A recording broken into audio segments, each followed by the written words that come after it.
हम कर रहे हैं comprehensive course on world history subject for UPSC civil services examination and आज हमारा सिक्स्थ लेक्चर है।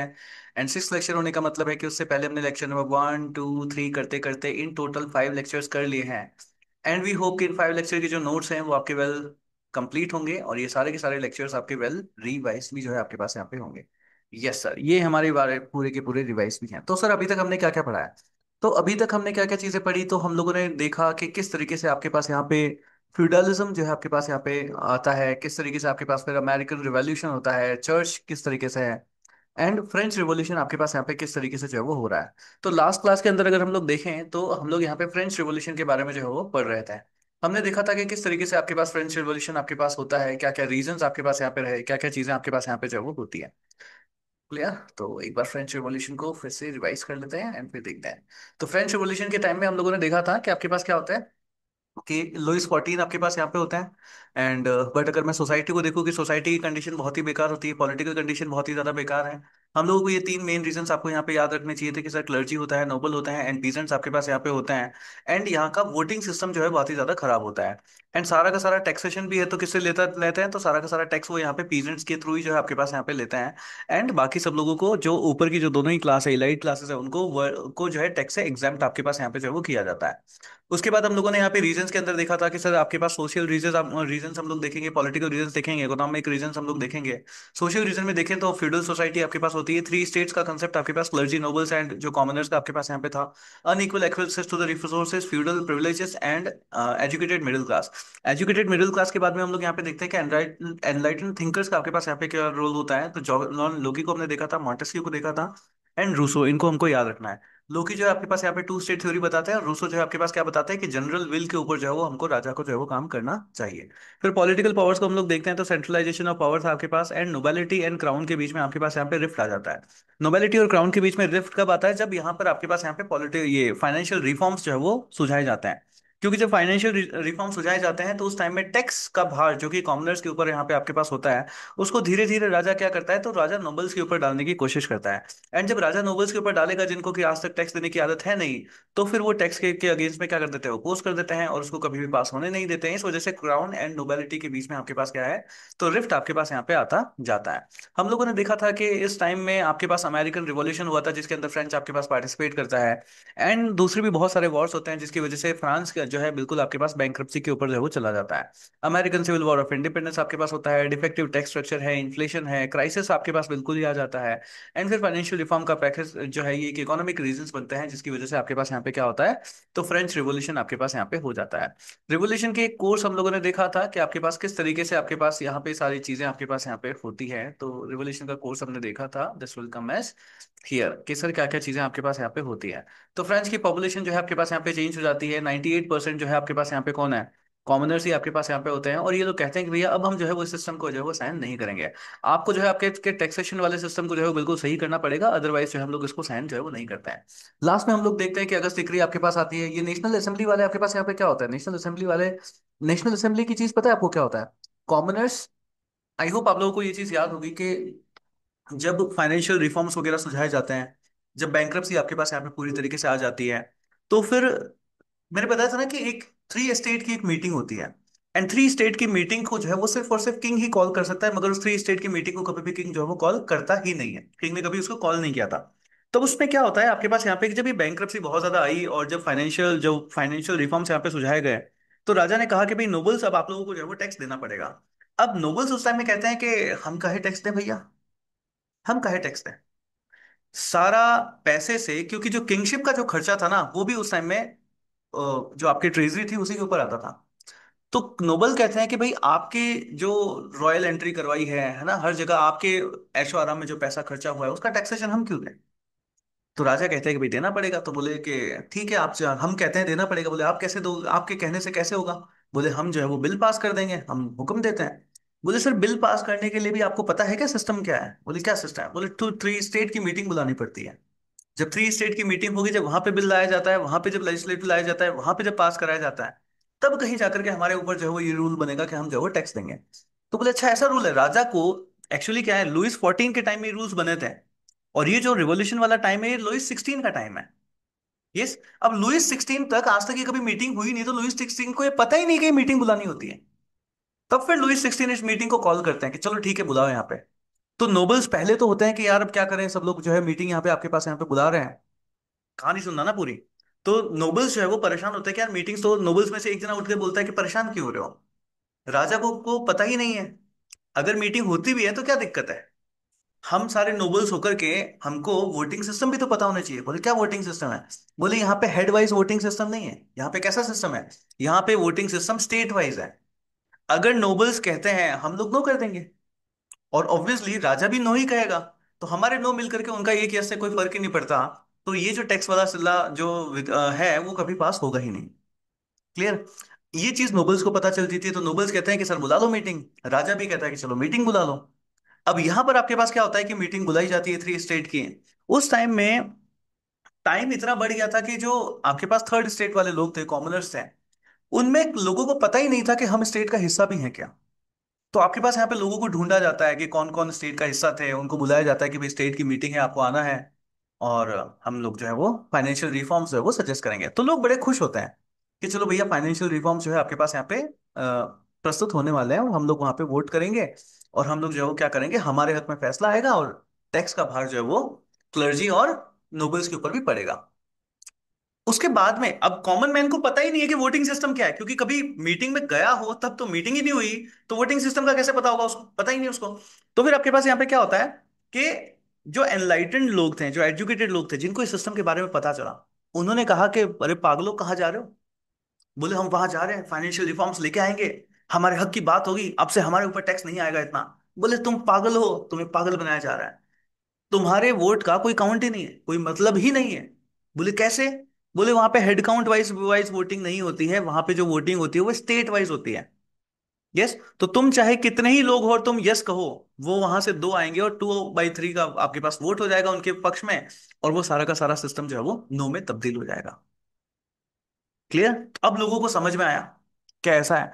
तो लोगों ने कहा कि वोटिंग को सबसे पहले चेंज करो, उसके बाद हम रिफॉर्म्स वाला जो है वो लेकर के आएंगे, फाइनेंशियल रिफॉर्म्स वाला। अब वोटिंग के राइट्स को चेंज करने के लिए भी ऑब्वियसली ना तो क्लर्जी मानेगी और ना ही नोबल्स मानते हैं, दोनों ही नहीं मानते हैं। और वहां पे स्टेट की मीटिंग बुलाई जाती है, और स्टेट की मीटिंग में वही होता है जो अपने पार्लियामेंट में होता है ना, कुर्सियां तोड़ो और टेबल तोड़ो और ये सारी चीजें हो जाती हैं। तो पास में ही वहां पे राजा साहब के वहां पे टेनिस कोर्ट था, है ना, राजा के महल में ही, अगर आप वहां पे देखते हो ना फ्रेंच में पीछे, तो वहां पे टेनिस कोर्ट था। तो टेनिस कोर्ट में फिर ये कॉमनर्स वहां पे इकट्ठा हो जाते हैं, और वहां पे जाकर के वो ओथ लेते हैं कि जब तक ये फाइनेंशियल रिफॉर्म्स नहीं लिए जाते हैं, जब तक ये सारी सिस्टम बदला नहीं जाता, तब तक जो है हम लोग यहाँ से हटने वाले नहीं है। क्लियर? और इसमें ही है स्टेट में वाली मीटिंग में भी उनका जो लॉक किया जाता है ना, वो वाला यही होता है, ये नोबल्स ही बताते हैं राजा साहब को, कह रहे राजा साहब एक काम करो ना, कॉमनर्स जहां मिल रहे हैं उसको लॉक कर दो, तो मीटिंग ही नहीं होने देते हैं। करेक्ट? तो जब वो टेनिस कोर्ट में ओथ लेते हैं, तो वहीं पे जो एनलाइटेड थिंकर्स होते हैं वो उठ के खड़ा कहते हैं कि गाइस, हु आर वी। तो ऐसे लोग देखने लगते हैं, हु आर वी, कौन है कौन है कौन है, हम कौन है कौन है। तो बोलते वी आर द फ्रांस, हम कॉमनर्स नहीं है, हम फ्रांस है और फ्रांस हमसे है, फ्रांस हमसे है और हम फ्रांस है, वी आर द फ्रांस, हम फ्रांस है। और उसके बाद फिर यहां से भावना उठती है, लोग मोटिवेट होते हैं, और फिर वो वहां कहते हैं कि आज से हम ही फ्रांस हैं, फ्रांस को हम रिप्रेजेंट करते हैं, और हम बनाते हैं आज से एक नई पार्टी, और वो आपके पास बनती है नेशनल पार्टी। करेक्ट? ये सारा आपके पास यहाँ पे खेल जो है वो होता है। उसके बाद वो लोग अपना कॉन्स्टिट्यूशन पास करते हैं वगैरह, आगे की सारी कहानी हम लोगों ने पढ़ी है पूरी की पूरी। फिर आप देखते हो तो आपके पास उस जेल को जाकर के जो है आपके पास यहाँ पे फॉल ऑफ प्रिसाइड आपके पास होता है, उसको घेर लिया जाता है, एंड चीजें आपके पास होती है। हम लोगों ने लास्ट क्लास के अंदर देखा था कि किस तरीके से लास्ट में फ्रेंच रिवॉल्यूशन आपके पास राजा तक को खचैक कर दिया जाता है। ठीक है, जेकोबियंस आपके पास आ जाते हैं, जेकोबियंस आपके पास बहुत ज्यादा एक टेररिज्म वाला रिंग ऑफ टेररिज्म आपके पास चलता है, एंड लास्ट में फिर उनका भी साफ सफाई जो है वो कर दिया जाता है। जनता जो है भाई साहब किसी को नहीं बख्शती।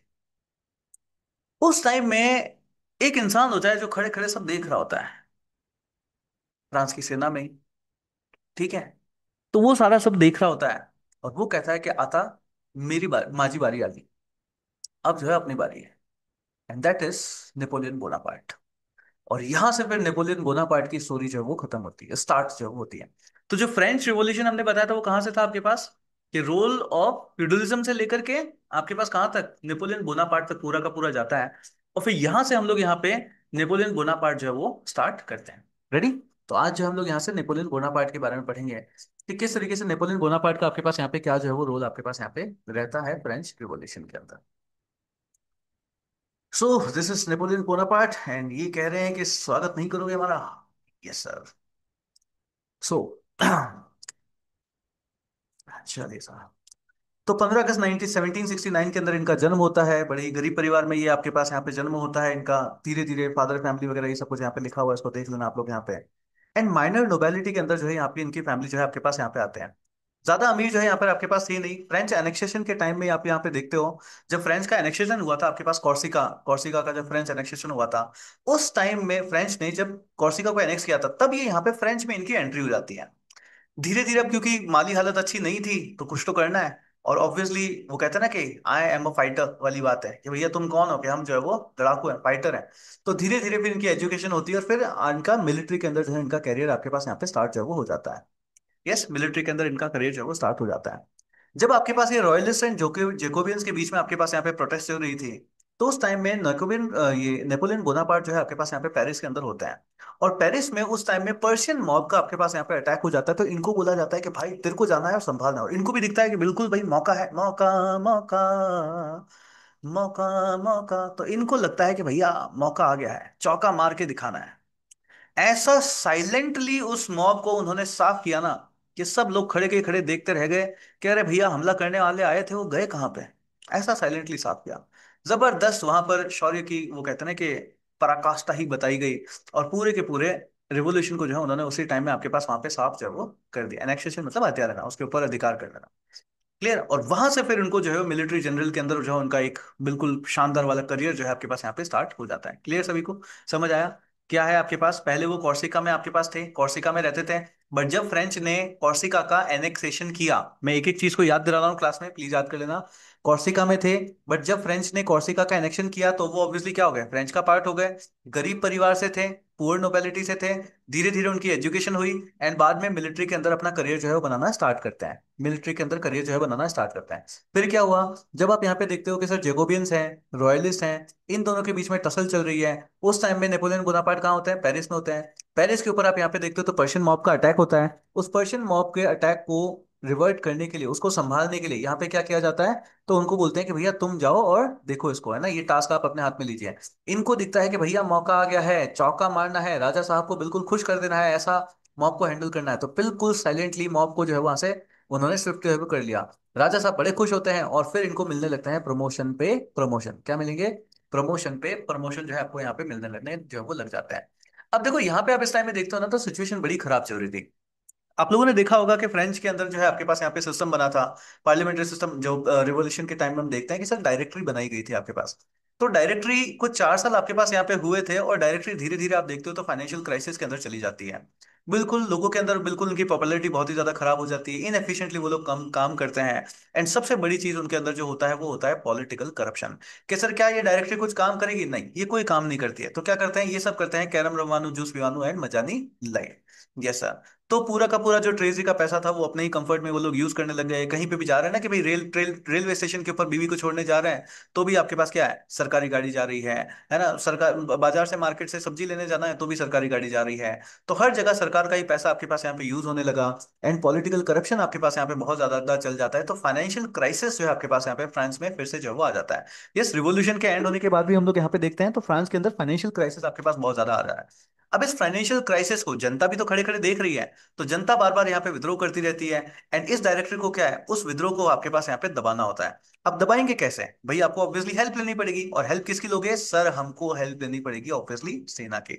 तो मिलिट्री की जो है इन डायरेक्टरी वालों को बार बार हेल्प लेनी पड़ती है। अब मिलिट्री वाले बार बार आपको हेल्प क्यों करेंगे, तो ऑब्वियसली क्या होगा, इस हाथ दे कुछ ले ले, वो वाली बात कि इस हाथ कुछ दे दो उस हाथ कुछ ले लो। तो मिलिट्री हमेशा हेल्प करती थी मगर मदद में क्या लेती थी, है ना, इसके एवज में लेती क्या थी, इसके एवज में हमेशा लेती थी सुपीरियर पावर। कि आप हमको पावर में जो है थोड़ा सा हिस्सा जो है वो देने लगो, आप हमको अथॉरिटी जो है वो थोड़ी थोड़ी जो है वो देने लगो।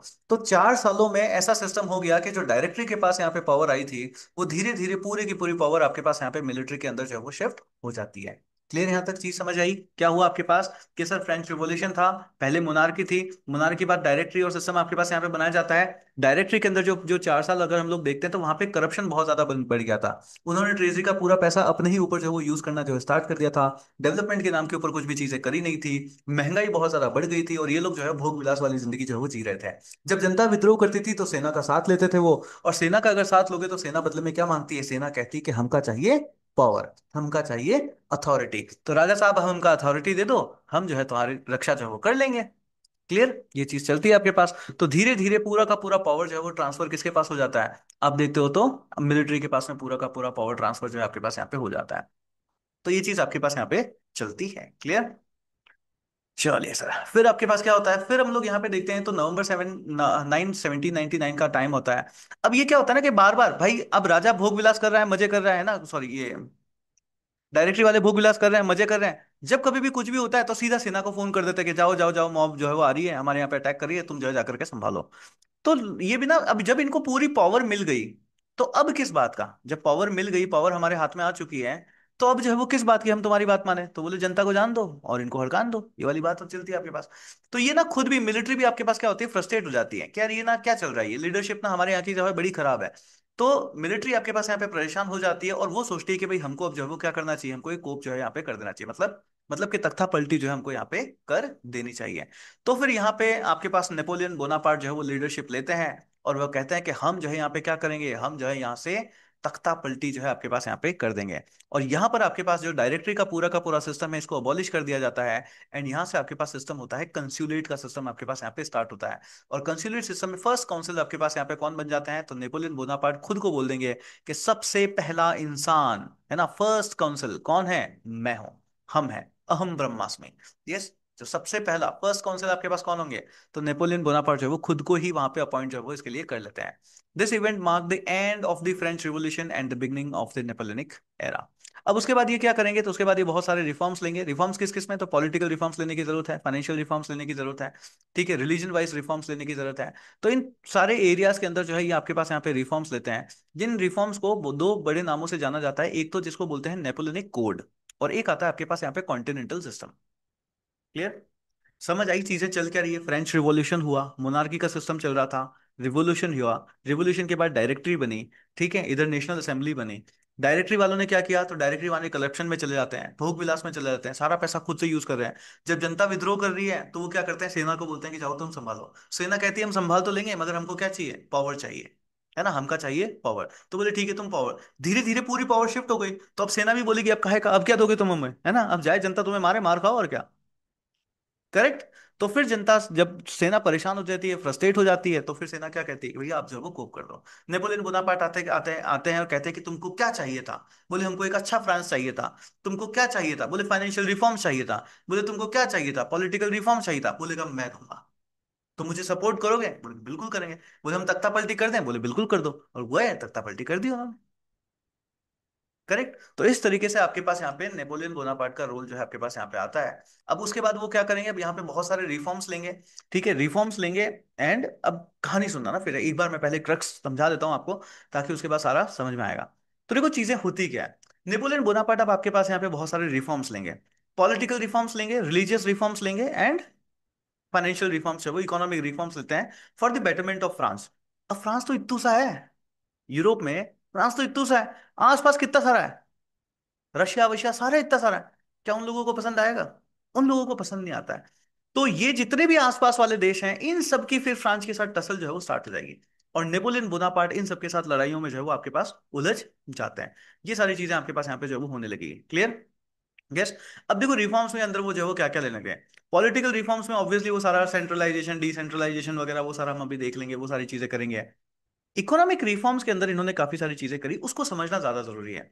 इकोनॉमिक रिफॉर्म्स के अंदर इन्होंने क्या किया, जो आपके पास ये कॉन्टिनेंटल सिस्टम जो है वो कोड लेकर के आता है, कॉन्ट है ना ये, उसके अंदर ये क्या करते थे हैं कि भाई कोई भी शिप, जो आपको ने देखा था ना कि ब्रिटेन ने अमेरिका के टाइम में क्या किया था, अमेरिकन रिवॉल्यूशन के टाइम में, कि कोई भी शिप आएगी तो ब्रिटेन होकर के आएगी, ब्रिटेन से ही जाना पड़ेगा, किया था ना, याद हो तो अगर आपको।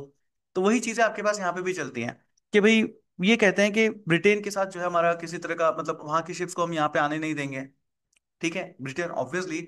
अगर आपको ब्रिटेन के साथ अगर अपने मतलब कहते हैं ना कि ब्रिटेन को अगर तोड़ना है तो ब्रिटेन को तोड़ोगे कैसे, उनकी नेवी बहुत शानदार होती है। तो नेपोलियन बोनापार्ट को समझ में आ जाता है कि हम इनकी नेवी से भिड़ तो नहीं सकते हैं, बट मैं इनकी ट्रेड, इनका मार्केट तोड़ सकता हूँ। तो वो कहते हैं कि भाई वहां की शिप को हम यहाँ पे आने ही नहीं देंगे, वहां का सामान लो ही मत। करेक्ट। इस तरीके से जब ये सारी टसल चलती है, यूरोपियन मार्केट आपके पास पूरा का पूरा ध्वस्त हो जाता है। एंड फिर इन सब के बीच में क्या हो गई, लड़ाइयां जो वो आपके पास स्टार्ट हो जाती है। तो मौका मतलब वक्त ऐसा आ जाता है कि फ्रेंच वर्सेस फुल यूरोप हो जाता है। Napoleon Bonaparte versus entire Europe, ये आपके पास यहाँ पे जो हो जाता है। एंड फिर इनके अंदर बहुत सारी लड़ाइयाँ चलती है। उन लड़ाइयों को बोला जाता है नेपोलियनिक वॉर्स, कि नेपोलियन ने कौन कौन सी लड़ाइयाँ लड़ी। तो नेपोलियन बोनापार्ट को जब भी देखते हैं तो हम लोगों को क्या क्या चीजें पढ़नी होती है, सबसे पहले कैसे कोप हुआ, मैंने बता दिया आपको। उसके बाद देखना होता है कि क्या क्या रिफॉर्म्स लेकर के आए, तो तीन रिफॉर्म्स आएंगे आपके पास, political reforms, financial reforms and religious reforms. Religious reforms भी लेके आते हैं, ध्यान रखना ये। ठीक है, ये नेपोलियन बोनापार्ट का मानना होता है, प्लीज समझना, mind my words, Napoleon Bonaparte का मानना होता है कि जनता का रिलीजन होना चाहिए। There should be a central religion. एक रिलीजन जो है जनता का होना चाहिए, जिसको कि वो देखे, और चर्च मतलब कैथोलिक्स को जो है वो यहाँ पे प्रमोट जो है आपके पास यहाँ पे कर देता है। क्लियर। यस, तो रिफॉर्म्स पढ़ने होंगे और उसके बाद उनके वॉर्स जो है वो पढ़ने होता है। करेक्ट। एनेक्सेशन का मतलब हथिया लेना, करिश्मा। करेक्ट। चलो, तो समझते हैं आगे किस तरीके से चीजें होती है। सो न्यूमरस रिफॉर्म्स लेकर के आते हैं, उनमें इन दोनों को हमको याद रखना है। एक तो आता है नेपोलियनिक कोड, ये कोड जो है आपके पास, ये पॉलिटिकल रिफॉर्म्स आपके पास होता है, कॉन्टिनेंटल सिस्टम ये आपके पास इकोनॉमिक रिफॉर्म्स जो लेकर के आते हैं, वो आपके पास यहाँ पे जो है वो होता है। अब समझते हैं कि सर ये दोनों ही चीजें आपके पास यहाँ पे क्या है। तो सबसे पहले तो ये कंसुलेट को समझो कि कंसुलेट सिस्टम आपके पास क्या होता है। तो कंसुलेट सिस्टम मतलब इन्होंने क्या कर दिया आपके पास यहाँ पे, कि French government established after the coup of 18, इसको बोलते हैं कंसुलेट सिस्टम, और इन्होंने इसको सबसे पहले फर्स्ट जो है काउंसिल आपके पास यहाँ पे स्टार्ट कर दिया था। और इस कंसुलेट सिस्टम के थ्रू ही आपके पास क्या होता है, डायरेक्टरी का ओवरथ्रो कर दिया जाता है। तो आपने देखा होगा कि हमने नोट्स में एक जगह लिखा भी था कि अभी डायरेक्टरी बनाई जाती है और इस डायरेक्टरी को बाद में रिप्लेस कर दिया जाता है कंसुलेट सिस्टम से। क्लियर, डायरेक्टरी को रिप्लेस कर दिया जाता है कंसुलेट सिस्टम से। So Napoleon Bonaparte rose its power initially as first council and eventually declare himself as an emperor. तो पहले तो वो फर्स्ट काउंसिल बनते हैं, फिर धीरे धीरे आपके पास क्या करते हैं, खुद बोल देते हैं कि हम ब्रह्मास्त्र, मैं ही यहाँ का जो है वो राजा हूँ। और यहाँ पे significant political and social reforms आपके पास लेकर के आते हैं। पॉलिटिकल रिफॉर्म्स क्या क्या लेके आएंगे, तो सेंट्रलाइजेशन ऑफ एडमिनिस्ट्रेशन करेंगे, लेजिस्लेटिव असेंबलीज आपके पास यहाँ पे सही करते हैं वो। And suppression of the opposition, कि जो भी मेरे अगेंस्ट में बोलेगा उसको क्या कर लो, धर लो। तो ओपोजिशन का सप्रेशन जो है आपके पास यहाँ पे किया जाता है। उसके बाद अगर आप सोशल रिफॉर्म्स देखोगे तो एक आपके पास नेपोलियनिक कोड आपके पास पूरा का पूरा आता है, जिसमें किस तरीके से सिविल कोड की तरह आपके पास यहाँ पे लिखा हुआ जाता है, जिसमें फ्रेंच के लॉस को ना स्टैंडर्डाइज किया जाता है। अब फ्रांस के बारे में पता है क्या चीज बोली जाती है, बड़ी इंटरेस्टिंग बात बोली जाती है।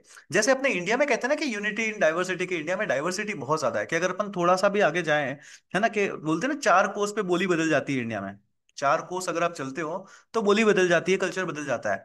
नेपोलियन फ्रेंच के लिए बोला जाता था कि अगर आप एक, मान लो कोई ट्रेडर है, कोई घोड़े पे जा रहा है ना, तो एक घोड़े से दूसरा घोड़ा बदलता है ना। जब तक मान लो आप घोड़े पे जा रहे हो, घोड़ा थक गया और आप दूसरा घोड़ा लेकर के आगे चलते हो, तो घोड़ा बदलते हो इतने में कानून बदल जाता था वहां पे, क्योंकि फ्यूडल सिस्टम था। फ्यूडल सिस्टम था तो जिसके पास भी जमीन थी वो अपना अपना रूल चलाता था वहां पे। कोई सेंट्रलाइज पावर सिस्टम था ही नहीं, एक तरीके का लॉ कोई था ही नहीं आपके पास। तो यूनिफॉर्म लॉ था ही नहीं। तो जो नेपोलियन कोड आपके पास बनेगा ना, इट विल गो टुवर्ड्स यूनिफॉर्मिज्म, कि हर तरफ क्या, यूनिफॉर्मिटी की तरफ जाएगा। कि पूरे फ्रांस में कैसा चलेगा, एक कोड जो है आपके पास यहाँ पे चलेगा। क्लियर, समझ आया। यस, ये होगा नेपोलियन कोड। कि जो सिविल कोड है हमको क्या करना है, वो एक जैसा बनाना है। पॉलिटिकल जो भी रूल्स होंगे, जो भी लॉज होंगे, वो कैसे बनेंगे, पूरे फ्रांस के लिए एक जैसे बनने चाहिए। ये होता है नेपोलियन कोड, समझेंगे अभी इसको पूरा समझना है। तो ये चीज जो है आपके पास यहाँ पे होती है। सो आपके पास यहाँ पे नेपोलियन कोड बनाया जाता है। एजुकेशन को लेकर के आपके पास यहाँ पे बात करी जाती है कि भाई एक तो पहले चर्च वाले एजुकेशन चलाते थे, तो उसको मना कर दिया कि नहीं, चर्च वाले जो है वो एजुकेशन नहीं चलाएंगे, क्योंकि चर्च वाले जब एजुकेशन चलाते थे तो वो अपने तरीके से इसको कंट्रोल करके रखते थे, सिस्टम कंट्रोल करने की कोशिश करते थे वो। तो इनको बंद कर दिया। इवन ये बोल दिया गया कि अगर चर्च का कोई इंसान अगर एजुकेशन सिस्टम एस्टेब्लिश करना चाहता है तो उसको पहले जो है वो क्या करना पड़ेगा, परमिशन जो है वो लेनी पड़ेगी आपके पास। फिर आपके पास ये कॉन्कॉर्डेट आपके पास यहाँ पे कर देते हैं। कॉन्कॉर्डेट क्या होता है, concordat with the Catholic church reward conflict arising the revolution, कि रिवोल्यूशन के अगर राउंड में जो भी आपके पास यहाँ पे आता है उसको मैं कॉन्कॉर्डेट जो है आपके पास यहाँ पे होता है। फिर इकोनॉमिक रिफॉर्म्स हमारे पास करने होते हैं, फाइनेंशियल स्टेबिलिटी लेकर के आते हैं, इंफ्रास्ट्रक्चर के ऊपर बहुत सारा काम आपके पास यहाँ पे करते हैं, रोड बनाएंगे, कैनाल्स बनाएंगे। ये सारी चीजें आपके पास यहाँ पे जो है वो होती है। सो समझते हैं कि सर ये नेपोलियन कोड आपके पास यहाँ पे जो है वो क्या है। अब बहुत ध्यान से समझना, क्योंकि नेपोलियन रिफॉर्म्स में ये दो वर्ड तो लिखने ही लिखने हैं, एक नेपोलियन कोड और एक कॉन्टिनेंटल सिस्टम। तो पहले आपके पास यहाँ पे क्या चलता था, तो पहले डाइवर्सिटी ऑफ लॉ जो है वो चलती थी। मैंने कहा था ना कि अगर कोई traveller in France changes his laws almost as often he changes his horse, कि जैसे ही घोड़ा बदला जाता है वैसे ही आपके क्या होता है, लॉज जो है आपके पास यहाँ पे बदल जाते हैं। तो जब फ्रेंच रिवॉल्यूशन आपके पास यहाँ पे हुआ था, उस टाइम में डिमांड करी गई थी कि भाई हमारे पास क्या होना चाहिए, यूनिफॉर्मिटी ऑफ लॉ आपके पास यहाँ पे होनी चाहिए, कि पूरे के पूरे फ्रांस में एक ही तरीके का लॉ जो है आपके पास यहाँ पे चलना चाहिए। तो नेपोलियन क्या कहता है, नेपोलियन कहता है मेरे को जिताओ, है, मैं दूंगा। और वो आपको इसके अब इसमें क्या दे देता है, तो नेपोलियन कोड जो है आपको यहाँ पे दे देता है। क्लियर? यस। क्या चीज हो रही है आपके पास, कि सर एंटायर फ्रांस के अंदर डाइवर्सिटी ऑफ लॉ है, हम थोड़ा सा आगे जाए क्या बदल जाता है, कानून बदल जाता है। थोड़ा सा आप आगे गए वहां पे कानून बदल गया। अब कानून बदल गया तो सब लोगों ने क्या चाहा कि भाई पूरे फ्रांस में एक जैसा कानून लाओ, नेपोलियन कहता है मैं लेके आऊंगा। और उसको क्या बोलेंगे, उसको बोल देते हैं नेपोलियन कोड। यस। सब लोग लिखो, चैट में लिखे सब लोग ही जल्दी से, क्या बोलते हैं उसको, नेपोलियन कोड। नेपोलियन कोड क्या होता है, ये Napoleon code is equal to uniform laws in France, इतना सा याद कर लो बहुत है। Napoleon code is equal to uniform laws in France. Napoleon code is equal to uniformity of laws in France, uniformity of laws in France, uniformity of laws in France, correct. Good Sakshi, good Sanyamita, good Rahul, Rajat Raja Yadav, then we have Manwar Ali, Karishma, good good good good good good good good good good, Diksha बार, good Rishabh, good. तो ये चीज जो है आपके पास यहाँ पे चलती है। गुड, आगे समझते हैं। सो आपके पास यूनिफॉर्म कोड जो है वो बनाए जाते हैं। तो नेपोलियन कहते हैं कि हमारे राज्य में हर जगह से क्या चलेगा, एक जैसा कानून जो है आपके पास यहाँ पे चलेगा। All male citizens are made equal, ध्यान रखना, all male citizens are made equal. Feudal features like, जो भी आपके पास ये बिना प्री मोजिनेचर आपके पास चलता था, क्या है कैसे ऐसे वर्ड्स होते हैं इंग्लिश में, हेरिडिटरी नोबिलिटी आपके पास चलती थी, क्लास प्रिविलेजेस चलते थे, इन सबको बोला ना, ये सब नहीं चलेगा। सिविलियन इंस्टीट्यूशंस जो है वो इमांसिपेटेड फ्रॉम, है ना, एक्सक्लूसिवली कंट्रोल आपके पास चलने लगे।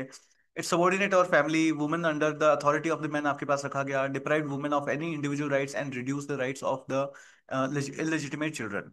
इन्होंने कहा कि it apply to all the territories under the Napoleon control, कि मेरे कंट्रोल में जितना भी साम्राज्य आता है वहां पे सब जगह आपके पास यहाँ पे क्या चलेगा, वहां पे सब जगह आपके पास यहाँ पे एक जैसा कानून जो है आपके पास रहेगा। गाइस आपको एक इंटरेस्टिंग बात बताऊं, आपने मूवी देखी है बाहुबली, बाहुबली मूवी देखी ना, बाहुबली में वो बोलती है ना शिवगामी देवी कि ये ही मेरा वचन है और मेरा वचन ही है शासन, है ना, ये मेरा वचन है और मेरा वचन ही है शासन। ये पता है आपको कहाँ से लिया गया है, फ्रांस के किंग होते हैं ना, लुइस 15, लुइस 15, वो बोलता है, उनका होता है कि मैंने कह दिया ना यही होगा, सिस्टम हमने जो कह दिया वही, मेरे वर्ड्स हैं वही लॉ है, उनका कहना होता है, यहां से लिया गया है वो। लुइस 14, लुइस 15, लुइस 16 की कहानी है पूरी, फ्रेंच रिवॉल्यूशन पूरा इनकी कहानी है। तो जो लुइस 15 होते हैं ना, उनका होता है कि what I said is the law, simple, what I said is the law, है ना, my words are the law. ये तो यहां से लिया गया है कि मेरा वचन ही है शासन, शिवगामी देवी का। चलिए एनीवेज, यहाँ पे बीच में याद आया तो मैंने आपको बता दिया। सो नेपोलियन कोड आपके पास क्या है, नेपोलियन कोड के थ्रू नेपोलियन कहते हैं कि भाई हमारे राज्य में हर जगह एक जैसा कानून जो है आपके पास यहाँ पे चलेगा। अब यहाँ पे ये सपोर्टर होता है नेपोलियन कोड में, और ध्यान रखना कि लिबर्टी, इक्वालिटी एंड फ्रेटर्निटी के आपके पास यहाँ पे सपोर्टर होता है, बट ये ऑलवेज टेकन कि इक्वालिटी को आपको जो है वो लिबर्टी के ऊपर रखना है ना, equality is greater than liberty, liberty से भी ज्यादा इन्होंने इक्वालिटी के ऊपर स्ट्रेस किया, ये ध्यान रखना। सेंट्रलाइजेशन ऑफ द गवर्नमेंट आपके पास होती है, क्लास डिस्टिंक्शन को अबॉलिश कर दिया, एंड एजुकेशन को लेकर के इन्होंने रिफॉर्म किया। एजुकेशन के लेकर के अगर रिफॉर्म्स आपको याद रखने तो हमेशा प्लीज ये चीज ध्यान रखनी है कि चर्च पहले एजुकेशन को कंट्रोल करता था, उन्होंने बोल दिया कि आज से चर्च जो है वो एजुकेशनल इंस्टीट्यूशंस ओपन नहीं करेगा। एंड अगर कोई मेंबर ऑफ द चर्च, है ना, चर्च का मेंबर अगर कोई भी एजुकेशनल इंस्टीट्यूट ओपन करना चाहता है तो उससे उसको हमसे परमिशन जो है वो लेनी पड़ेगी। यस, उसको क्या करना पड़ेगा, उसको जो है परमिशन आपके पास यहाँ पे लेनी पड़ेगी। फिर बात आती है फाइनेंशियल सिस्टम की, कि फाइनेंशियल सिस्टम के अंदर इन्होंने क्या किया, तो इन्होंने ना आपके पास एक टैरिफ सिस्टम और एक loans to strengthen the local industry, कि भैया लोन दो, लोकल इंडस्ट्री को अगर सेफगार्ड करना है तो लोन दो, टैरिफ दो, ठीक है, सब्सिडीज वगैरह दो, इस तरीके का सिस्टम आपके पास यहाँ पे लेकर के आता है। एक बैंक ऑफ फ्रांस जो है इन्होंने यहाँ पर आपके पास यहाँ पे बनाया, जिसके थ्रू इन्होंने करेंसी को रेगुलेट किया आपके पास यहाँ पे, ताकि हम क्या कर सके, इन्फ्लेशन को जेके के अगेंस्ट में जो है वो क्या कर सके, लड़ सके। रोड्स बनाई, ब्रिजेस बनाए, कैनाल्स बनाए, एंड इन्होंने बहुत सारी फूड सब्सिडीज भी आपके पास यहाँ पे दी। अब सर ये फूड सब्सिडीज क्यों दी, क्योंकि जो कॉमनर्स आपके पास यहाँ पे होते थे, उन कॉमनर्स में भी आपके पास यहाँ पे ना क्लास था, कॉमनर्स में भी आपके पास यहाँ पे क्लास बन जाती थी। यस। कॉमनर्स में क्लास कैसे, जैसे मैंने आपको बताया था ना कि मिडिल क्लास वाले, कि भाई कॉमनर्स में भी 3 क्लास, कि एक कॉमन इंसान जब कभी भी अमीर बनने की सोचता है ना, तो वो क्या डॉक्टर इंजीनियर ही बनने की सोचता है, हम लोगों ने पीएसआईआर के अंदर देखा है ये। क्लियर कि आप लोगों में से देखते हो ना, कभी भी जो गरीब होता है ना इंसान, वो गरीब हमेशा कितना सोचता है कि मैं पढ़ लिख जाऊंगा, खूब मेहनत करूंगा और क्या करूंगा, इंजीनियर बन जाऊंगा, है ना, सरकारी टीचर बन जाऊंगा, नौकरी कर लूंगा। तो ये बुर्जुआरी का एक बहुत बड़ा गेम प्लान होता है कि वो एक ऐसी क्लास बना देते हैं कि लोगों को ना वही दिखता है। कभी ये नहीं बोलता कोई कि मेरे को अंबानी बनना है या मुझे अडानी बनना है या मेरे को जो है वो, है ना, क्या इलॉन मस्क ही बनना है, ऐसी कोई बात ही नहीं करता। हम लोगों को हमेशा क्या दिख रहा होता है, जैसे आप लोगों को दिखता है ना कि हमको आईएएस बनना है। अरे आपको आईएएस ही क्यों दिखा, आपको पीएम तो नहीं दिखा, कभी प्रेसिडेंट तो नहीं दिखा। यस। तो ये कभी मेरा पीएसआईआर का एक लेक्चर है, उसको समझना पूरा, जब उसको समझोगे ना तब आपको पूरा सिस्टम आएगा कि बुर्जुआरीज ने क्या सिस्टम बनाया है कि लोअर क्लास को हमेशा अपने से ऊपर एक ऐसा ही दिखता है। आज आप देखोगे ना, कोई भी गरीब इंसान से पूछोगे तुम्हारा सपना क्या है, तो वो बोलेगा कि एक कार खरीद लूं, एक छोटा सा घर हो जाए मेरा, है ना। एक मिडिल क्लास बनाई गई है कि लोग ना उन्हीं को देखेंगे, है ना। जो गरीब लोग होते हैं ना, ये मिडिल क्लास ना एक बहुत बड़ा गेम है। जो कैपिटलिस्ट लोग होते हैं ना, उनका बहुत बड़ा गेम है कि उन्होंने कुछ लोगों को ना एक अच्छी जिंदगी दे दी, ताकि जो जितने भी गरीब लोग हैं ना उनको वो कुछ लोग ही दिखते हैं। उनको वो जो सबसे बड़े कैपिटलिस्ट है वो तो दिखे ही नहीं। आज आप कभी भी किसी कंपनी में देखना ना, किसी कंपनी में हमेशा देखना बहुत सारे लोग होते हैं जिनकी बहुत कम सैलरी होती है, बट उस हर कंपनी में कुछ एक ऐसे लोग बनाए जाते हैं जिनकी बड़ी अच्छी सैलरी होती है। ये कैपिटलिज्म होता है, दिमाग होता है पूरा। और लोगों को ना कभी फिर मालिक नहीं दिखता कि यार मालिक देखो हमारे काम से कितना पैसा कमा रहा है। लोगों को हमेशा ये दिखता है कि यार बहुत ज्यादा काम करूं, प्रमोशन करके मेरी सैलरी भी इतनी होता है। करेक्ट। तो एक जो मालिक और वर्कर के बीच का कॉन्फ्लिक्ट होता है ना, वो आता ही नहीं इससे। क्यों? क्योंकि आपने मालिक की लाइफ देखी ही नहीं कभी। करेक्ट। तो ये बहुत बड़ा गेम होता है। इसको कभी आप पीएसआईआर पढ़ोगे तब आपको उसमें जो है ये पूरा का पूरा समझ में जो है वो आएगा। खैर एनीवेज, यहाँ पे इतना जो है वो काफी है। तो रोड्स बनाए, कैनाल्स बनाए, और इस तरीके के बहुत सारे फाइनेंशियल रिफॉर्म्स जो है इन्होंने आपके पास यहाँ पे लेते हैं आपके पास यहाँ पे। अब देखिए रिलीजियस रिफॉर्म्स जो है वो क्या लेकर के आए। तो नेपोलियन को लेके प्लीज ध्यान रखना, he brought the religion back to France. He brought the religion back to France, है ना। ये बहुत सारे लोग जो तुक्को वाली पढ़ाई करते हैं वो हमेशा यही सोचते हैं कि रिलीजियस का रिफॉर्म मतलब चर्च के अगेंस्ट में चले जाएंगे, ये सब नहीं। He brought the religious back to France. इनका कहना था a state without a religion is like a vessel without a compass, कि तुम किस दिशा में चले जाओगे तुम्हें पता ही नहीं चलेगा। करेक्ट। इनका कहना होता है कि अगर आप एक स्टेट में अगर रिलीजन नहीं है तो आप किस दिशा में चले गए उसका पता ही नहीं चलेगा आपको। सो अगर आपको एक डायरेक्शन चाहिए तो फिर आपके पास यहाँ पे रिलीजन होना चाहिए, बट सबसे इंपॉर्टेंट बात इन्होंने जो यहाँ पे कही, है ना, विच सेपरेट्स जो पहले आज तक चलता था उससे आज के टाइम को। पहले क्या होता था, रिलीजन में चर्च था and church use to control the state. इन्होंने इसी को थोड़ा रिफॉर्म वे में कहा कि रिलीजन होना चाहिए but state should control the religion. Correct. State will be above the church. State church के नीचे नहीं होगा, स्टेट चर्च के अभाव होगा आपका। ठीक है, ये चीज आपके पास यहाँ पे जो है वो कही जाती है। क्लियर। रिलीजियस रिफॉर्म्स में प्लीज ध्यान रखना, he brought back the religion. इनका ऐसा कहना था कि state without a religion is like a vessel without a compass, you will be directionless, आपको पता ही नहीं चलेगा कि आप कहां पे जाओगे। एंड इसलिए रिलीजन होना चाहिए but the religion should be below the state. Correct. State should control the religion. ये इनके पॉइंट्स है, ये पॉइंट्स आपको याद रखना है। रिलीजियस रिफॉर्म्स में यही चीजें जो हमको लिखनी होती है। करेक्ट। यस, एक एक पॉइंट ना याद रख लो, उसके बाद तो लिखना होता है सिंपल आंसर। गाइस प्लीज ध्यान रखना, वर्ल्ड इश्यू को अगर आप कहीं पे देखोगे ना, जैसे फ्रेंच रेवोल्यूशन देखते हैं, तो मैंने आप लोगों को यहाँ पे ना क्या बताया है कि फाइनेंशियल रिफॉर्म्स लाए गए। तो बहुत सारी बुक्स में देखोगे ना तो फाइनेंशियल जो इनके एडवाइजर्स थे उनके नाम भी दिए गए हैं, वो याद रखने की जरूरत नहीं है। हम प्रीलिम्स के लिए नहीं पढ़ते इस सब्जेक्ट को, यहाँ पे हमको मेंस के पर्सपेक्टिव से पढ़ना होता है। तो मैं आपको उतनी ही चीजें बता रहा हूँ जिसके लिए हमारा आंसर लिखा जाएगा, which is sufficient to write a good answer. Correct. Yes, ये चीज समझना। चलिए, तो एक एक पॉइंट को जो मैं आपको थीम दे रहा हूं ना, वो थीम पूरी की पूरी आपको याद हो जानी चाहिए। तो इन्होंने क्या किया है, he brought back the religion back to the France. इन्होंने कहा कि स्टेट विदाउट अ रिलीजन कैसा हो जाएगा, it will become a vessel without a compass.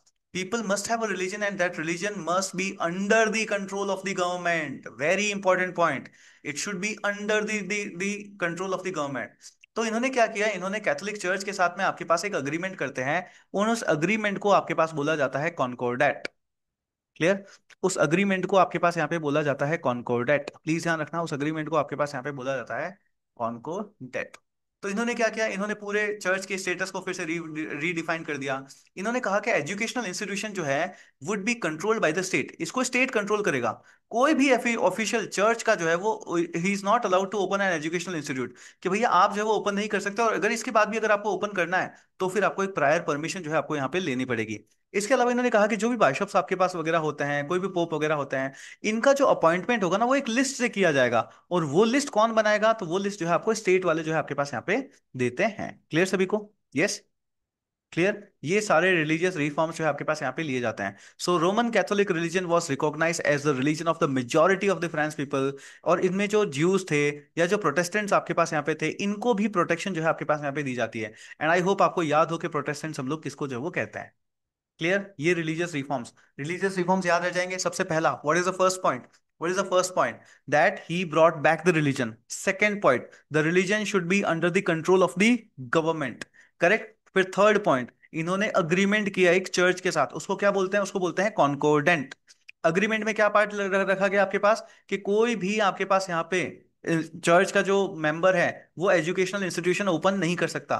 और अगर वो ओपन करता है तो उसको क्या करना पड़ेगा, उसको परमिशन जो है वो लेनी पड़ेगी। क्लियर यहाँ तक? यस। ये सारी बातें जो है आपके पास यहाँ पे। सेकंड, अगर कोई भी बाइशॉप है, कोई भी पोप है, इनका कोई भी अपॉइंटमेंट अगर आपके पास करना है तो वो एक लिस्ट के थ्रू, अगर वो लिस्ट कौन देगा, वो लिस्ट आपको स्टेट देगी। वो लिस्ट आपको यहाँ पे स्टेट जो है वो देगी। ये सारे रिफॉर्म्स जो है इन्होंने रिलीजियस रिफॉर्म्स लिए। करेक्ट। पॉलिटिकल रिफॉर्म्स में याद है कि नहीं ये चीजें? नेपोलियन कोड बनाया, यूनिफॉर्मिटी ऑफ लॉ बनाया, डिसेंट्रलाइजेशन ऑफ पावर इन्होंने यहाँ पर आपके पास किया है। करेक्ट। ये सारे पॉइंट्स याद हो जाने चाहिए, क्लास में ही याद हो जाने चाहिए। क्लास में ही याद हो जाना चाहिए। चलो, टेक 2 मिनट्स और जल्दी से मेरे को पॉलिटिकल रिफॉर्म्स और रिलीजियस रिफॉर्म्स चैट में चाहिए सब। सही लिखिए जल्दी से, चैट में जल्दी से। Just write down all the keywords. Political reforms क्या क्या थे एंड रिलीजियस रिफॉर्म्स क्या क्या है। Write down all the keywords. Just write down all the keywords जल्दी से एवरीवन। अब ना आपको पता चलेगा कि कोई भी वीडियो देखो उस टाइम में जस्ट कीवर्ड्स लिख दो, कितना अच्छे से यहीं पे याद हो जाता है।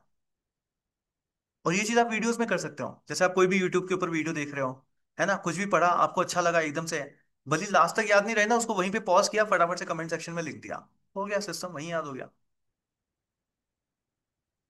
It's called 10x approach, 10x smart approach. देखिए जल्दी से।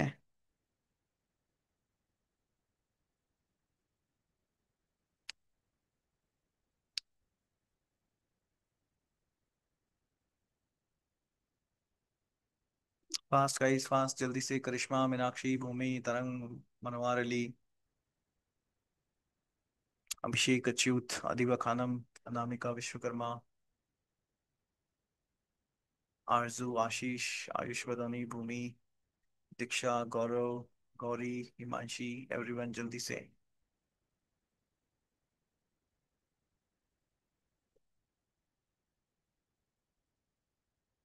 जल्दी लिखिए। संध्या, साक्षी, संतोष कुमार, नंदू, संयमिता, शैरॉन, शेरिल, सलीम खान, शिवम, शुभांगी, सिमरन, स्नेहा, स्वाति, तरंग, विनायक, विराज, योयो, योगिंदर, रिया, मीनाक्षी, अंदन, Sanyamita Mishra. Good one, good good good good. लिखिए जल्दी से। गाइस इतना टाइम क्यों लग रहा है, पूरा थोड़ी ना लिखना है, जस्ट कीवर्ड्स लिखने हैं। गुड वन, देखो किसने किया है, ये अच्युत ने रिवाइज किया। गुड अच्युत। देन मीनाक्षी डागा ने भी कर दिया, भूमि ने भी कर दिया। Good good good good good good. आप सब क्या आने लगे। संयमिता मिश्रा का हो गया, अनामिका ने भी कर लिया, Gauri Sharma good, Sakshi Mishra good, Karishma good, political decentralization of powers, then diversity. Karishma, he did centralisation.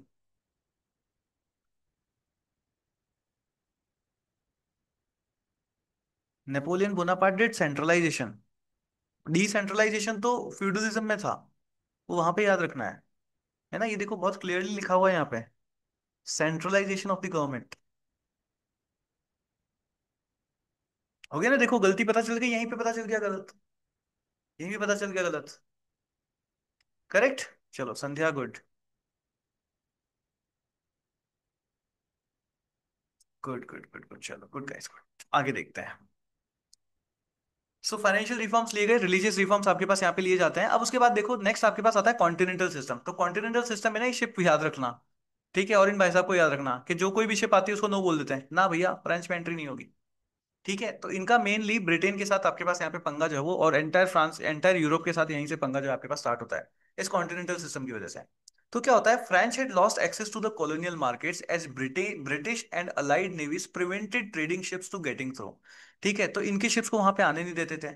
इसकी वजह से फ्रेंच इकोनॉमी आपके पास यहाँ पे क्या है, वो पूरी तरीके से आपके पास यहाँ पे गिर चुकी थी। Yes, and it's export market भी क्या थे, बहुत ही बैडली आपके आपके पास यहाँ पे हिट थे। इस सबको ठीक करने के लिए आपके पास क्या किया गया, तो कॉन्टिनेंटल सिस्टम आपके पास यहाँ पे लाया जाता है to reshape the French export market and its economy. Clear. तो मुद्दा क्या है, मुद्दा ये है कि सर ये लोग फ्रेंच की शिप को वहां पे आने नहीं देते थे। करेक्ट, फ्रांस के शिप को जो है उधर आने ही नहीं देते थे आपके पास। तो इन्होंने बोला कि भैया देखो अब हम क्या करते हैं।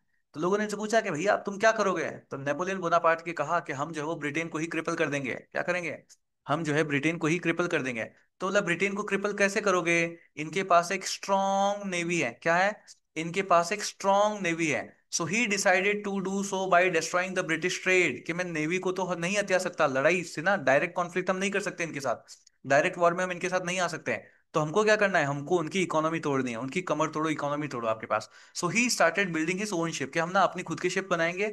क्लियर, एंड हम उसी के थ्रू जो है आपके पास यहाँ पे जो है वो ट्रेड करेंगे। तो खुद की शिप जो है आपके पास यहाँ पे ये बनाने लग जाते हैं। अब देखो उसके बाद आपके पास यहाँ पे क्या चलता है आपके पास, तो कॉन्टिनेंटल सिस्टम आपके पास यहाँ पे 1806 के अंदर स्टार्ट हुआ। ये प्लीज यहाँ रखना, नाम दो नाम याद करना है, एक तो बर्लिन डिक्री और एक आपके पास होती है मिलान डिक्री, ये दो याद रखना है।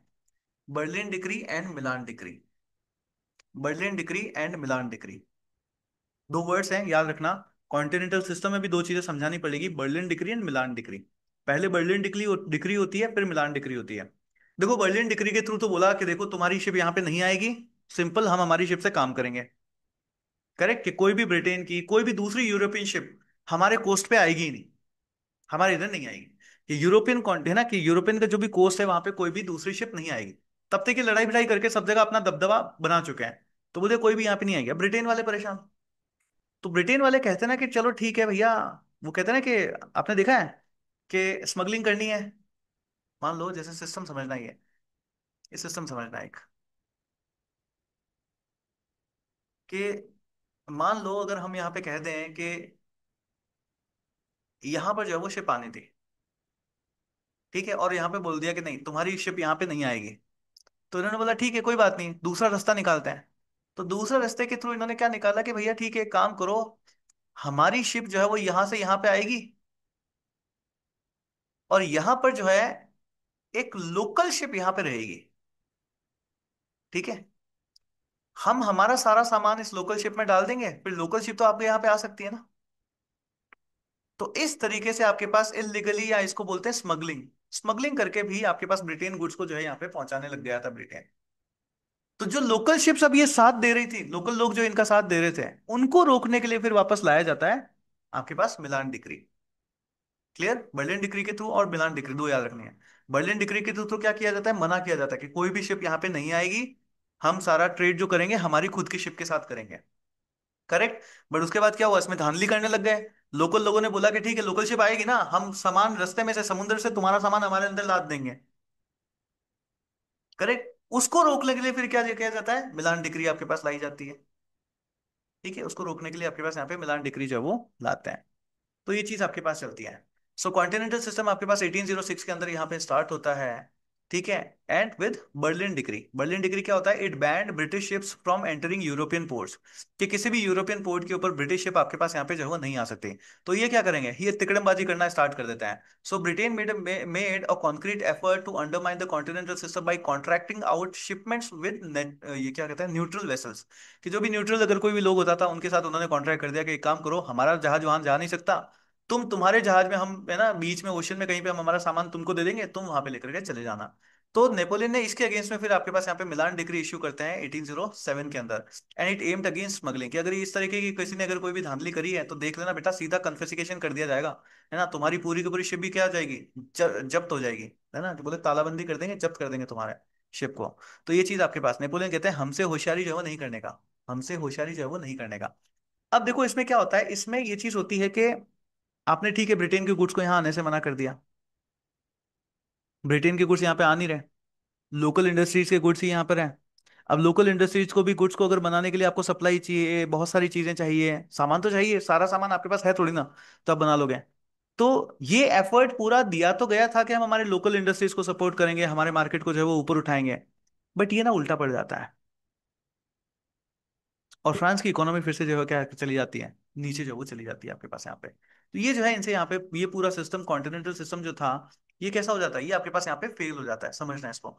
सो दो the continental system was quitting Britain, it also provided disaster for Napoleon because it backfired on him। ये खुद ही इसके ऊपर क्या होता है, बैकफायर आपके पास यहाँ पे हो जाता है, और इसकी इकोनॉमी यहाँ पे गिर जाती है।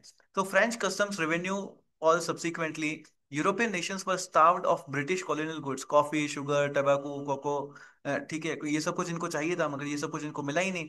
Apart from cotton, its imported goods were additive luxurious. This led to the people wage resentment against of the French. ठीक है, ये चीज आपके पास यहाँ पे होने लगी। एंड रिप्लेसमेंट आइटम्स जो आपके पास यहाँ पे शुगर बीट वगैरह मिलने थे, वो भी लोगों को टॉलरेट ही नहीं हो रहे थे कि यार ये मिल ही नहीं रहा, आपके पास यहाँ पे सामान ही नहीं मिल रहा, चीजें ही नहीं मिल रही। तो ये जो है आपके पास यहाँ पे क्या कर जाता है, ये पूरा का पूरा सिस्टम आपके पास यहाँ पे इनका फेल जो है वो हो जाता था। कॉन्टिनेंटल सिस्टम आपके पास अच्छा बनाया गया था, बट क्या होता है फिर भी वो सिस्टम आपके पास यहाँ पे फेल जो है वो हो जाता है, ये ध्यान रखना है। क्लियर आपके पास यहाँ पे। अब इसका आपके पास क्या पड़ेगा, अब इसका आपके पास आफ्टरमाथ आएगी, इसका आप नेगेटिव परिणाम देखना है कि इसका नेगेटिव आपके पास यहाँ पे क्या होता है। तो जब आपने ब्रिटिश की शिप को आपके पास यहाँ पे ब्लॉक कर दिया यूरोपियन पोर्ट्स के ऊपर नहीं आने से, तो यहाँ पे आपके पास क्या हुआ, स्कार्सिटी ऑफ गुड्स आपके पास यहाँ पे क्रिएट हो गया कि सामान ही नहीं है अब मार्केट के अंदर। भाई तुम्हें लोकल इंडस्ट्री को सपोर्ट तो करना है, बट लोकल इंडस्ट्रीज को आप इतना सामान तो प्रोवाइड करो कि वो बना सके। अब उसके पास सामान ही है कि नहीं मैन्युफैक्चर करे, तो सप्लाई ही नहीं हुई, चीजों की सप्लाई खत्म हो गई आपके पास यहाँ पे। अब जब चीजों की सप्लाई खत्म होती है, तो ऑब्वियसली डिमांड क्या है, राइज हो गई। ये सप्लाई नहीं है, अगर डिमांड और सप्लाई में से अगर एक भी चीज आपके पास खराब होती है, तो क्या होता है, इन्फ्लेशन आपके पास यहाँ पे बढ़ जाता है। यही चीज आपके पास फ्रांस में भी आपके पास हो गया। So it gave Britain the opportunity to fight France on land, कि भैया अब हम जाकर के क्या कर सकते हैं, सीधा फ्रांस के ऊपर जो है जाकर के आपके पास यहाँ पे अटैक जो है वो कर सकते हैं। अब नेपोलियन को जो है इन सारी चीजों को पता चला कि भैया फ्रांस हमारे ऊपर, मतलब कि ये ब्रिटेन वाले कभी भी हमारे ऊपर यहाँ पे जो है वो अटैक कर सकते हैं। तो नेपोलियन ने क्या बोला, नेपोलियन ने बोला चलो ठीक है, एक काम करते हैं हम ना, रूल्स को थोड़ा सा कम कर देते हैं ना भाई, इतने सख्त रूल नहीं रखते हैं, ठीक है, थोड़े ढीले कर देते हैं। तो उसने रूल्स को जो है क्या किया, थोड़ा सा आपके पास यहाँ पे लीनियंट बना दिया। जब लीनियंट बना दिया, तो ब्रिटेन ने भर से खूब सारा अपना सामान भेज दिया, खूब सारा सामान ही सामान, सामान ही सामान। तो अगेन ब्रिटेन को तो बेनिफिट हो गया, और नेपोलियन को जो है वो बिल्कुल बहुत ज्यादा इससे लॉस हो गया। तो इसने बोला चलो भैया अब तो हमको क्या करना पड़ेगा, फिर से टाइट करना पड़ेगा। तो उसने जो है फिर से टाइट कर दिया। अब जब फिर से टाइट किया, तो फिर से अब क्या होना था, फिर तो लड़ाइयां होनी थी आपके पास यहाँ पे। So this led both the allies and its vessel to revolt, कि जो अलाइज थे, जो इसके दोस्त थे, उन्होंने भी फिर रिवोल्ट कर दिया, और जो वेसल्स थे आपके पास यहाँ पे जो इनके अगेंस्ट में थे, उन्होंने भी आपके पास यहाँ पे रिवोल्ट कर दिया। क्लियर, सारे के सारे ही आपके पास यहाँ पे क्या कर देते हैं, रिवोल्ट जो है आपके पास यहाँ पे कर देते हैं। अब 1808 की आपके पास यहाँ पे बात होती थी, उस टाइम में स्पेन स्पेन जो है आपके पास यहाँ पे खड़ा हो जाता है। ठीक है, और बोलता है कि हम जो है वो क्या करेंगे, अथप प्रवीणा, रिबेल कर देता है वो फ्रेंच के अगेंस्ट में। रशिया ने भी बोल दिया कि हम भी जो है वो कॉन्टिनेंटल सिस्टम को जो है वो एक्सेप्ट जो है वो नहीं करते हैं। अब जब रशिया कहता है कि हम कॉन्टिनेंटल सिस्टम को एक्सेप्ट नहीं करते, तो नेपोलियन कहता है अच्छा बे, अभी आता है। तो वो यहाँ से आपके पास 1812 के अंदर मॉस्को के अगेंस्ट में एक कैंपेन जो है वो लेकर के चले जाते हैं। अब वो यहाँ पे लेकर के चले तो जाते हैं, बट धीरे धीरे आप देखोगे ना, हर तरफ से लड़ाइयाँ आपके पास छिड़ जाती है। सो नेपोलियन को हर तरफ से, दो फ्रंट से आपके पास यहाँ पे लड़ाइयाँ, एक तरफ स्पेन और एक तरफ रशिया, सारे ही आपके पास यहाँ पे लड़ाइयाँ जो है वो करने लगते हैं। और यहाँ से आपके पास क्या होता है, नेपोलियनिक वॉर की जो है वो आपके पास स्टार्टिंग हो जाती है। क्लियर, यहाँ तक समझ आया क्या चल रहा है पूरा का पूरा। यस। स्टोरी बैठ रही नहीं बैठ रही है, स्टोरी दिमाग में बैठ रही नहीं बैठ रही है, कौन एक्सप्लेन करेगा, who can explain me, Karishma will you. चलो, so now you can unmute yourself and I'm adding you to spotlight for everyone। चलो। From the starting, हाँ, फ्रॉम नेपोलियन क्या क्या हुआ बताओ। Napoleon was born on 15 August 1769। हम्म। उसके बाद वो माइनर नोबिलिटी में बॉर्न हुआ था। उसके बाद 4 ईयर डायरेक्टरी था, तो वो उस क्राइसिस में चला गया था। फिर उसके बाद जो मिलिट्री था, मोस्ट ऑफ द हेल्प उसी से ली जा रही थी, तो उन्होंने उस पे उसके वो हेड बने थे, नेपोलियन मैनोफ्रेट। उसके बाद उस जब मिलिट्री से हेल्प ली जा रही थी, तो उसके रिटर्न में मिलिट्री ने बोला कि हमें अथॉरिटी चाहिए, पावर। तो धीरे धीरे ऐसे ऐसे करते करते सारी power, most of the power military के पास आ जाती है। तो इससे फिर फर्स्ट कॉन्सिलेट साइन हुआ था, जिसमें दो चीजें आई थी। एक नेपोलिक कोड और एक कॉन्टिनेंटल सिस्टम। उसके बाद नेपोलियन बानोफ्रेट तीन चीजें लाया था: political reforms, cultural reforms, religious reforms और कल्चरल फाइनेंशियल। Financial reforms. हाँ। तो इन पॉलिटिकल रिफॉर्म्स उसने सेंट्रलाइजेशन ऑफ पावर्स किया था। पहले बहुत सारे डाइवर्सिटी ऑफ लॉस होते थे। जैसे जैसे उसमें एक था कि जैसे जैसे हॉर्स चेंज करोगे वैसे वैसे लॉस चेंज होते थे। तो एक ट्रेड अगर यूनिफॉर्म कहीं पे भी जा रहा है तो जैसे जैसे अगर अपना हॉर्स चेंज कर रहा है तो लॉस भी चेंज हो जाता वैसे है। लॉस चेंज हो रहे हैं। जैसे तो अपने ना कि चार कोस पे बोली बदल जाती है, हम्म, वैसा है। तो वो यूनिफॉर्म लॉ किया उन्होंने। एंड उसके बाद कल्चरल रिफॉर्म्स में उन्होंने सेम रिलीजन किया सबका, यूनिफॉर्म रिलीजन। एंड जो चर्च का पावर था वो गवर्नमेंट के कंट्रोल में रहेगा। वो उस कंट्रोल में हो गया। एंड वो एम्परर बन गया था Napoleon. Hmm. And religious, political and uniformity. चलो गुड वन। और उसमें ऑल मेल्स वर इक्वल। हम्म। रिलीजन वापस ले आए थे वो फ्रांस में। Okay, good good good good good. Next is कौन? भूमि लिंगवाल। भूमि लिंगवाल रिलीजियस रिफॉर्म्स क्या क्या थे?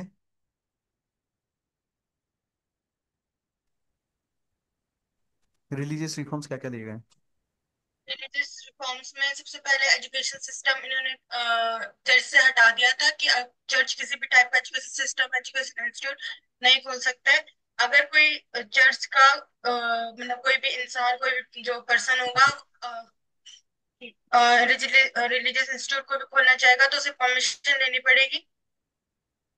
और सबसे पहले तो चर्च को, रिलीजियस में चर्च को बोला था कि हाँ चर्च रहना जरूरी है, क्योंकि बिना चर्च के हम एक कंपास की तरह हो जाएंगे जिसकी कोई सुई नहीं होगी और हमें डायरेक्शन का पता नहीं होगा, मतलब डायरेक्शन लेस हो जाएंगे। इसको करेक्ट करो कि there should be a religion. Religion जरूर होना चाहिए, हम्म। क्योंकि बिना रिलीजन के हम कैसे हो जाएंगे? A vessel without a compass, so we will become directionless. So religion होना चाहिए, स्टेट का रिलीजन होना चाहिए, but government will be above the religion. Government control करेगी, state will control the religion.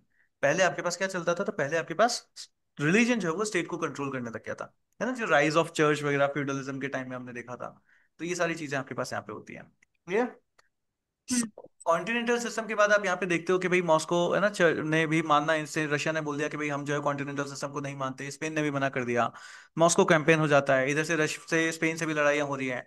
तो धीरे धीरे आप यहाँ पे देखते हो तो नेपोलियन क्या है, लड़ाइयों में जो है आपके पास यहाँ पे घिर जाता है। बहुत सारी लड़ाइयाँ अब आपके पास यहाँ पे होती है।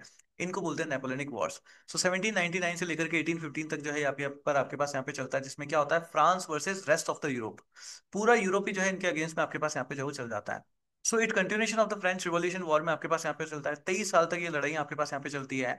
एंड ये बैटल ऑफ वाटरलू के अंदर जो है आपके पास यहाँ पे जो वो खत्म होता है। कहाँ पे खत्म होगा?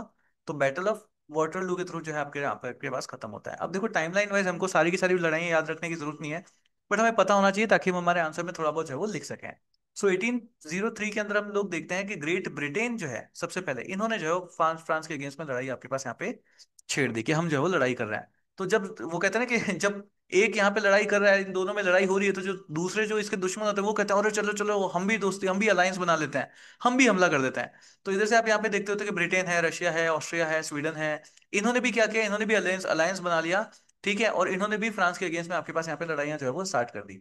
सो देखते हो हर तरफ से आपके पास यहाँ पे क्या हो रहा है, लड़ाइयाँ, हर तरफ युद्ध ही युद्ध यहाँ पे आपके पास है ना। जो अभी प्रधान जी कहते हैं ना कि सबके सब गद्दार हैं, सबके सब गद्दार हैं। प्रधान जी जब लास्ट में हार जाते हैं पंचायत में, तो कहते हैं ना सबके सब गद्दार हैं, सब गद्दार हैं। तो नेपोलियन के साथ भी यही हो गया कि सबके सब लड़ाई कर रहे हैं मेरे से, सारे मेरे दुश्मन हैं, कोई मेरा अपना है ही नहीं, सबके सब यहाँ पे लड़ाइयाँ कर रहे हैं मेरे से। सो 1805 में फिर नेपोलियन ने एक दूसरे को धरना स्टार्ट किया, है ना, एक एक को पकड़ पकड़ के धरना जो है वो स्टार्ट किया। तो सबसे पहले इसने ऑस्ट्रिया को सेटल किया, फिर रशियन आर्मीज को भी डिफीट किया, फिर ऑस्ट्रियन को भी किया, रशियन को फिनलैंड में आपके पास यहाँ पे फिर से 1807 में आपके पास यहाँ पे हराते हैं। और उसके बाद में यहाँ पर आपके पास यहाँ पे क्या करते हैं, तो एक पीस ट्रीटी आपके पास कर देते हैं, और टिलसिट हो जाता है, टिलसिट, टिलसिट की पीस ट्रीटी। क्लियर? टिलसिट की पीस ट्रीटी आपके पास यहाँ पे जो वो करी जाती है, किसके साथ होती है? रशियन जार्स के साथ आपके पास यहाँ पे होती है, रशियन जार्स के साथ। इसके थ्रू क्या किया जाता है कि भाई आप forcing the defeated powers to join the continental system, कि भैया अब ना अब आपको क्या करना पड़ेगा, कॉन्टिनेंटल सिस्टम को जो है आपके पास यहाँ पे ज्वाइन करना पड़ेगा। फिर डेनमार्क है, नॉर्वे है, स्वीडन है, पोर्तुगल है, गेहूं के साथ घुन पिसता है ना, तो इनको भी घुन की तरह पीस लिया गया और बोला तुम्हें भी जो है वो कॉन्टिनेंटल सिस्टम को जो है यहाँ पे ज्वाइन करना पड़ेगा। क्लियर। तो पहले तो क्या हुआ था, पहले सबसे पहले आपके पास यहाँ पे ब्रिटेन ने वॉर डिक्लेयर किया। जो दूसरे देश है इन्होंने कहा चलो ब्रिटेन लड़ रहा है तो हम भी लड़ते हैं। क्लियर। इन्होंने भी मौका देखा और मौके के भी चौका देख के क्या किया, लड़ाइयां कर दी। नेपोलियन ने एक एक करके मिलकर के सबको डिफीट करना स्टार्ट किया। ऑस्ट्रिया को डिफीट किया, और ये क्या नाम है, ऑस्लैंड को डिफीट किया, रशिया को डिफीट किया। फिर यहाँ पे आपके पास एक पीस ट्रीटी ऑफ तिलसिट आपके पास यहाँ पे होती है, जिसमें बोला जाता है कि अब तुमको सबको कॉन्टिनेंटल सिस्टम को ज्वाइन करना पड़ेगा। क्या करना पड़ेगा, कॉन्टिनेंटल सिस्टम को जो है तुम सबको ज्वाइन करना पड़ेगा। तो इन सबको इस तरीके से धीरे धीरे करके आपके पास यहाँ पे कॉन्टिनेंटल सिस्टम को जो है वो ज्वाइन करवाया जाता है। क्लियर। फिर 1807 में आप यहाँ पे देखते हो तो नेपोलियन ने पोर्तुगल को ऑक्यूपाई कर लिया। 1808 के अंदर स्पेन को ऑक्यूपाई कर लेते हैं। एंड ये जो स्पेन को ऑक्यूपाई इन्होंने किया और पोर्तुगल को ऑक्यूपाई किया ना, ये इनके लिए एक बहुत बड़ी गलती हो गई। ये जो है आपके पास यहाँ पे इनकी बहुत बड़ी गलती जो है वो हो जाती है। धीरे धीरे जब वक्त आपके पास बीता ना, तो स्पेन जो है फिर से आपके पास यहाँ पे इसके अगेंस्ट में जो है वो खड़ा हो जाता है। और अब यहाँ से नेपोलियन का बुरा टाइम जो है आपके पास यहाँ पे स्टार्ट हो जाता है। So Napoleon attempted to force crossing of the Danube near Vienna, यहाँ पे किया। But French and their allies were driven back by Austria. यहाँ पे ऑस्ट्रिया आपके पास यहाँ पे आ गया और इनको यहाँ पे आपके पास हरा देते हैं। ऑस्ट्रियन आर्मी ने यहाँ पे आपके पास इनको एक बहुत बड़ी डिफीट आपके पास यहाँ पे देते हैं। एंड डिफीटेड इनको जो है आपके पास इनके साथ वापस एक पीस ट्रीटी करी जाती है और इनको बोला जाता है कि भैया अब तुम जो है यहाँ से चले जाओ। क्लियर। अब तुम जो है यहाँ से चले जाओ। तो यहाँ पे नेपोलियन आपके पास यहाँ पे जो है वो हार जाता है। फिर धीरे यहाँ पे देखते हो तो नेपोलियन आपके पास यहाँ पे रशिया के अंदर यहाँ पे आपके पास अटैक करता है। ये भी इनकी एक बहुत बड़ी गलती है ना, कहते हैं कि गलती से मिस्टेक हो गया भैया। तो यहाँ पर भी इनके साथ क्या है, बहुत बड़ी गलती हो जाती है। यहाँ पे आपके पास ग्लोरियस स्टार्ट तो बहुत ही अच्छा हुआ था, जैसे आप यूपीएससी की तैयारी करते हो ना, स्टार्ट तो बड़ी अच्छी करते हो पर लास्ट तक टिकते नहीं हो। तो ये चीज आपके पास होती है। इन्होंने भी बहुत अच्छा स्टार्ट किया, मॉस्को को एक बार का इन्होंने ऑक्यूपाई ही कर दिया था। बट धीरे धीरे वहां पे आपको पता है ना, रशिया की ठंड बड़ी होती है। तो रशिया में जब बहुत ज्यादा ठंड आपके पास यहाँ पे पड़ने लगी, तो उस टाइम में इनको यहाँ से विड्रॉ करना पड़ा, है ना, फोर्सफुली विड्रॉ होने लग गया। और जब ये इनका विड्रॉ हुआ तो इनका बुरा टाइम जो है वो स्टार्ट हो जाता है। फिर इनको खुंदेल खुंदेल के खुंदेल देते हैं। तो Britain, Russia, Austria, Persia and Sweden forming a new coalition against France आपके पास बना देते हैं। बोले आओ आओ हम दोस्ती करते हैं, अब अपन जो है इनको देखते हैं। तो अगेन वापस 1813 में आपके पास क्या हो जाता है, Napoleon versus all the Europe. सारे के सारे इनके अगेंस्ट में जो है आपके पास यहाँ पे खड़े हो जाता है। तो फिर से नेपोलियन क्या करेगा, प्रधान जी की जरूरत चिल्लाएगा, सब के सब गद्दार हैं, सब के सब दुश्मन हैं, सब के सब दुश्मन हैं। ये आपके पास यहाँ पे चिल्लाने लग जाता है। फिर आपके पास यहाँ पे battle of nations at Leipzig आपके पास यहाँ पे होती है। It force to retreat at all the front, सारे के सारे हार जगह के ऊपर फेडरल हार जाता है। और नेपोलियन कहता है कि अब घर जाने का टाइम जो है वो आ गया है। तो नेपोलियन अब यहाँ से वापस अपने फ्रांस जो है वो वापस आ जाता है। क्लियर यहाँ तक। यस। फिर आप यहाँ पे देखते हो तो Napoleon was compelled to abdicate in 1814 after the occupation of the Paris by the allies. Paris को आकर के इन सब लोगों ने आकर के ऑक्यूपाई कर दिया और इसको एल्बा के अंदर जो है एग्जाइल कर दिया जाता है। तो नेपोलियन कहता है कि सब त्याग करके मैं एल्बा चला जाऊंगा, मगर याद रखना टाइगर एक दिन वापस आएगा। क्या कहता है कि जा तो रहा हूं आज मैं एल्बा। एल्बा जाकर के चले जाते हैं वो ना, एल्बा में इनको भेज दिया जाता है कि जाओ वहां रहना शांति से। तो वहां जाते हैं, वो थोड़े दिन वहां रहते हैं, बट वहां से वापस राइज करते हैं एक बार, क्योंकि ऑब्वियसली एम्परर है, लड़ाई करे ना, एक फाइटर है। So obviously he will fight back. ठीक है। तो एल्बा में इनको एग्जाइल कर दिया जाता है, वहां पे उनको भेज देता है। तो वहां पे जाते हैं, कहते हैं कि भैया सब त्याग करके मैं एल्बा चला तो जाऊंगा, मगर ध्यान रखना टाइगर एक दिन क्या करेगा, टाइगर एक दिन वापस आएगा। सो 1815 के अंदर एक डेस्परेट अटेम्प्ट लेते हैं टू रीगेन द पावर। यहाँ पे आर है ना, regain the power. Return to France, France में आते हैं, वापस से अपनी आर्मी बनाते हैं और एक 100 डेज का कैंपेन जो है आपके पास यहाँ पे चलाते हैं। क्लियर। 100 डेज का कैंपेन आपके पास यहाँ पे चलाते हैं। And it concluded with his defeat at Waterloo. यहाँ पे इनकी वाटरलू में इनकी डिफीट हो जाती है। एंड अगेन हिज इनका एग्जाइल शुरू हो जाता है under British rulism at Saint Helena. तो सेंट हेलन में इनका आपके पास यहाँ पे क्या कहते हैं, जो एग्जाइल जो है फिर से आपके पास यहाँ पे कर दिया जाता है। तो ये आपके पास यहाँ पे नेपोलियन की जो है पूरी की पूरी स्टोरी होती है। इस तरीके से आपके पास फ्रेंच रिवॉल्यूशन जो है आपके पास यहाँ पे होता है। एंड नेपोलियन की हार के साथ ये जो है आपके पास यहाँ पे कंक्लूड जो है वो होता है। अब यहाँ से आपके पास ना यूपीएससी एक क्वेश्चन, मतलब बहुत सारे मेजरली जो क्वेश्चंस आते हैं, नेपोलियन का राइज, नेपोलियन का फॉल, नेपोलियन ने क्या क्या पॉलिसीज ली, ये सारे क्वेश्चंस आते हैं आपके पास। तो आपको नेपोलियन कोड के बारे में लिखना होता है, आपको कॉन्टिनेंटल सिस्टम के बारे में लिखना होता है। जब नेपोलियन कोड के बारे में लिखोगे तो आपको फाइनेंशियल रिफॉर्म्स, ठीक है, पॉलिटिकल रिफॉर्म्स एंड जो रिलीजियस रिफॉर्म्स है उनके बारे में लिखना है। कॉन्टिनेंटल सिस्टम को जब आप समझाओगे तो आपको समझाना है कि किस तरीके से उसके बाद में सब लोग पूरा यूरोप इनके अगेंस्ट में हो जाता है। और फिर किस तरीके से नेपोलियनिक वॉर्स होते हैं ना, after math of continental system में आता है ये सारा। वो सब कुछ आपको यहाँ पे जो है वो समझाना है। So most of the time आप यहाँ पे देखोगे तो नेपोलियन वर्सेस एंटायर यूरोप होता है, एक अकेला इंसान वर्सेस एंटायर यूरोप। तो आप देखो उस इंसान का कद सच में कितना बड़ा होगा। क्लियर, कितना पावरफुल रहा होगा ये। तो ये चीज आपके पास यहाँ पे जो है वो चलती है। अब इसके अलावा एक क्वेश्चन जो है आप लोगों के लिए होमवर्क है। व्हाट है ना, डिफरेंशिएट बिटवीन, लिख लेना क्वेश्चन को। Differentiate between American revolution and French revolution, है ना। What are the similarities and differences between American and the French revolution. लिखिएगा question, what are the differences and similarities between American revolution and French revolution. क्या क्या similarities रही है और क्या क्या डिफरेंसेस रहे हैं, दोनों को पढ़ो, एनालाइज करो, अपना आंसर लिखिए। और आंसर लिखने के बाद क्या है, जो आपका अपने हमने एक स्लिप बना रखी है उसके अकॉर्डिंगली 5 पॉइंट्स हैं, उनके अकॉर्डिंगली देख करके सेल्फ जस्टिफाई कर लेना कि आपका आंसर सही है या गलत है। क्लियर। ग्रुप के अंदर आंसर को जो है वो पोस्ट जरूर करना है और आज ही ये करके सोना है। क्लियर, इसको कल के ऊपर मत छोड़िएगा, इसको आज ही कर लेना है। चलिए तो रिकॉर्डिंग को बंद कर लेते हैं।